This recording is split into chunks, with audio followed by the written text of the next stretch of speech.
Today's talk focuses on something that's called the semi-fictitious semi. Bob Lutz, ex-GM executive, suggests that Tesla's semi is somewhat fictitious and the company goes bankrupt by 2019 when it's supposed to come out.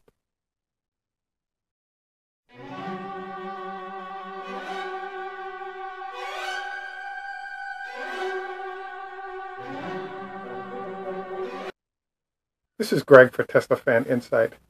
If this is your first time viewing our channel, please take time out to like and subscribe. If you are a subscriber, I'd like to say welcome back or welcome. Today's talk focuses on sort of our quarterly update on Bob Lutz and his comments regarding Tesla. In this latest episode, Bob indicated that the Roadster and the Semi were deliberate attempts by Tesla to find a way to obstruct the cash burn that they were doing in order to get another cash round going so they can further waste or burn money without showing any kind of a profit. Now, I think this is an interesting analysis by Mr. Lutz. The question many of my viewers have asked was, why is it relevant? The answer is, Mr. Lutz is, I think he's a little crazy, but bottom line is that he's still heavily involved in the auto industry. He's the president of a company making a hybrid pickups, but he's also involved with the management team still, from what I can tell, of GM.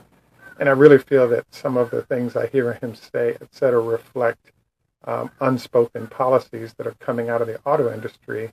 And I think it's useful to understand kind of what the thinking there might be. So the first part of this is that instead of he's calling the truck kind of a semi-fictitious semi. And the idea behind it being that, yes, people have driven it, et cetera, but until it's, the real cost is seen out in the fleet as well as real customers see those products in operation, it's somewhat fictitious. And I have to admit, can't really argue with that one in terms of it having been hardcore used by customers to confirm, how and what the truck can do.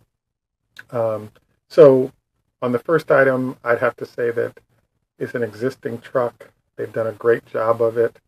Because of the 2170 battery, they're able to do things like haul a full load and, deliver that load via electric and have nice range to it that other trucks are unable to do right now because of the weight of the battery packs and cost of battery packs that would normally go into them. The second point that I had listed was, is he right? My argument is I don't agree. I don't think he's right. And the reason is that not only did Tesla have tests going for the last year on mules and other ways to see if this would work, but they now have a finished product that we can all look at that includes most of the technology being reviewed that he claimed, was going to be there and that they'll have available for customers. The next question that kind of comes up is, why is Mr. Lutz so negative on Tesla? And I would argue that when you've worked for 45 years in an industry and enjoyed a lot of success there, I would definitely say that there's an effort to protect sort of the institutions that you've helped create and, generate success with. So I definitely sort of feel that from Mr. Lutz.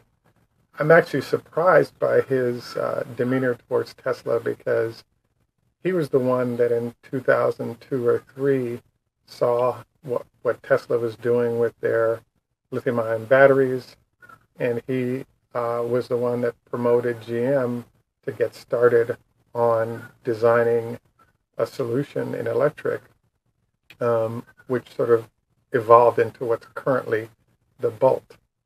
So I was sort of stunned. I've consistently been stunned and amazed that he could pattern his company after one entity, and that same entity he's choosing to not acknowledge. Um, my next sort of section is why am I interested in his opinion on this matter. Again, he's a former executive in the industry. I really think that he represents sort of the thought process of some of the major players in terms of what's going on now and what the future looks like. So among the other opinions he provided was, number one, he is of the opinion that Tesla will have, GM will have at least 1 million vehicles of different types that'll be available as of 2021, and all these vehicles will be capable of fully electric, and that there'll be 1 million on the road.